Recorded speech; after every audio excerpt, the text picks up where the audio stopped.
Okay, globalism, world empire. It's great to see you guys here. It's great to have you guys all in here. Today we're going to be continuing on. This is the second episode. Tonight will be the third episode.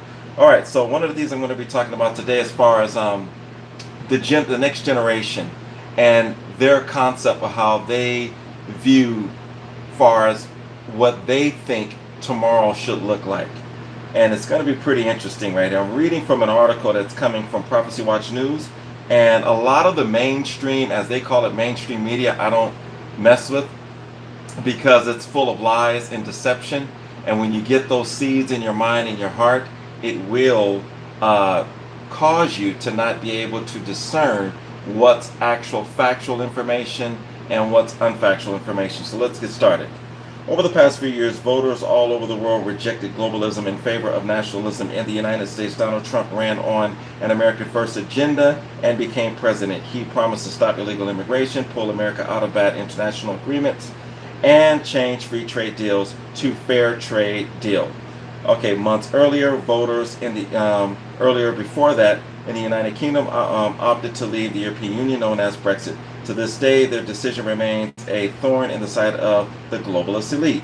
In 2019, not much has changed. Recent elections indicate nationalism remains popular in India. Hindu National Prime Minister, I can only pronounce his last name, Modi, won another term, running on a pro-Hindu nationalist platform. India re-elected him in a landslide. In Britain, the Brexit Party, formed just months ago, finished first with 30% of the vote. Let's continue on.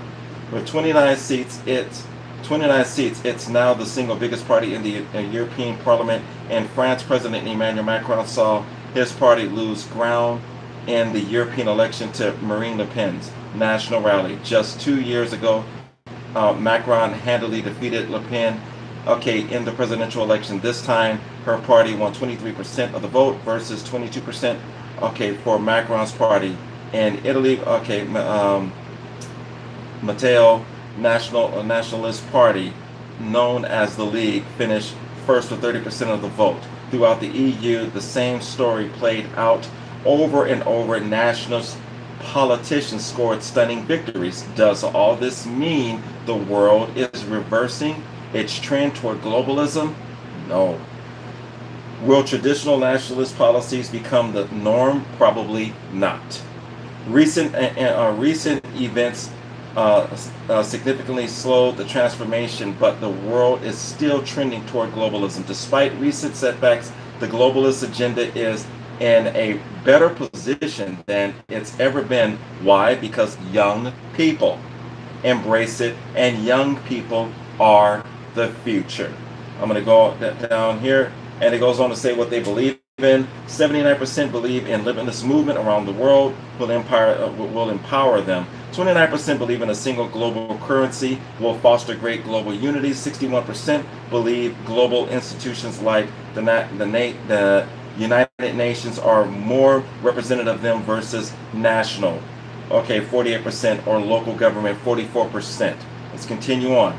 In 2016, Global Shapers annual survey, more than 26,000 millennials from 182 countries gave their opinions on world issues. Results include 48% of millennials see climate change as the most serious issue the world faces. Well, I have my own personal issues with that. I don't personally believe in that stuff.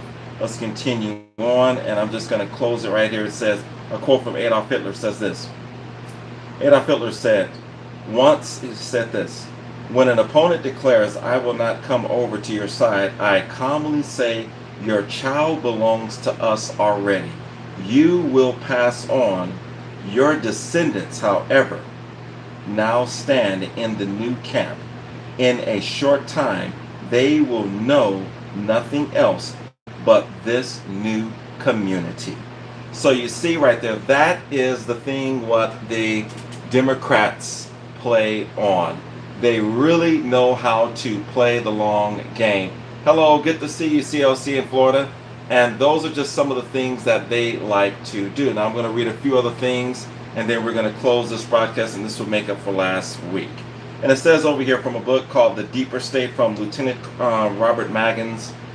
He says, technology is a craven force when the left in the hands of globalists and progressives to create more efficiency, consumerist economies. It ravages everything in its wake: government, family, faith, freedom, and life. The modern technologies society as guided by globalists welcome whatever facilitates the consumerist economy, such as immigration. Now I'm going to have to paraphrase this next section right here. Essentially what he's saying is right here that you invite certain individuals in, and the individuals that already live in that country, they will begin to only hire at a certain rate to where it moves out. It moves the people that have been in those jobs first. It gets them out of the way, and then it slowly but surely breaks down the actual lifestyle of that community. And ultimately what it does is it brings in an extreme poverty and it brings in extreme wealth. So you have extreme poverty down here and extreme wealth up here. So I'm going to have to kind of paraphrase that because, just for certain personal reasons. Technology also allows us better trade and produce globally. Thanks to technology, the West is globalizing faster than much of the world because it exercises more openness and can buy the best science that drives cutting-edge technologies. The elite, through their foundations and direct government grants and philosophy, fuels science research, and most of that effort is accountable to the source of funding. Elite-controlled government and the deep-pocket corporate elite that makes the scientists lackeys for the elite. Most of that funding, scientific development, comes about to make a profit for the likes of the pharmaceutical firms, weapons developers, and other for-profit businesses. For example, the Pentagon's Defense Advanced Research Project Agency, DARPA, fuels basic research that may provide a new weapon or technology, but ultimately it enriches giant arms merchants run mostly by corporate elites. DARPA helps develop many of the modern communications devices, giant money-making machines. Some of those same devices make monitoring what we buy and sell easy to track. After all, Big Brother knows most everything about us as a result. Besides, many of these devices are also now harnessed to manipulate our thinking by enticing us to buy certain cars, food, and clothing.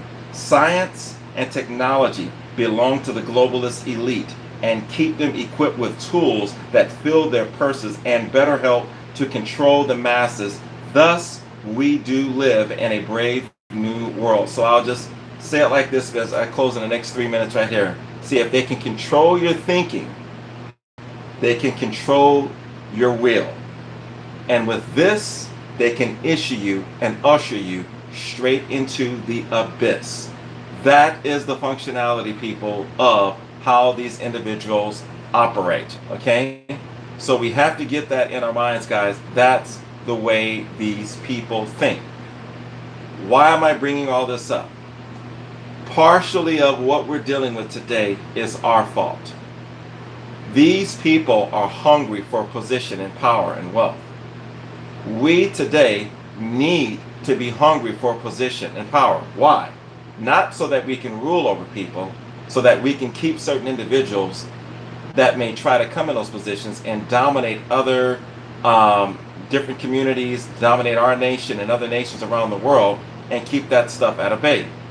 If we don't do this, people, the next generation that faces this right here, I do believe, I have a hunch that we're going to come out of this. Hey, Tony, good to see you. Hey, Pete, good to see you, Pete the Patriot and Tony Patriot. So with all that being said, guys, it's so important. Get behind. There's some people over here where I live at that's a pretty red city. Believe it or not, there is a red city out there that's extremely red. And I'm going to start connecting with those people and start helping them to keep that as a positive hold for truth where I live at.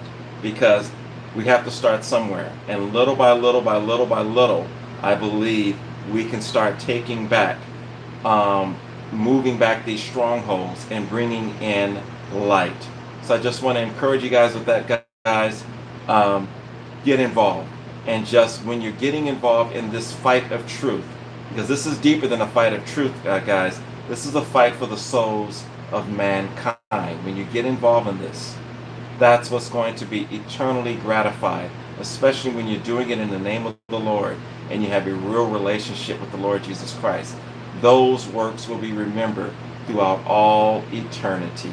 Because it says this, I'll close with this, and I'll probably pick up tonight's show, because this is actually just making up for last week. It says that all of the nations, believe it or not, God created nationalism. It says all of the nations will come before him and bring their glory. They will bring their works, and they will present the things that they did in the name of the Lord that was inspired by him, because it was God's idea to have nationalism. But through his Son, we have peace with one another. God bless you. Thank you guys so much for coming out. I want to thank you guys so much for all you guys subscribers. You guys are awesome. I want to thank God for all of my moderators. You guys are awesome. And for anyone else that will be watching this video, I would just ask you, please consider subscribing. Please hit the thumbs up, and really consider coming on the team. When you join this channel, you're going to get the current news, but you're going to get it from a God perspective, because it's only God that can ultimately solve all of these problems that we have in our nation. And it's only God that we're really are supposed to be pleasing, not man, not me, not my neighbor, not your neighbor, but only God is the person that we should be pleasing. I want to say thank you guys once again, and that's out. And hopefully you guys, if you're able to, come back tonight. I'll see you then. Bye-bye.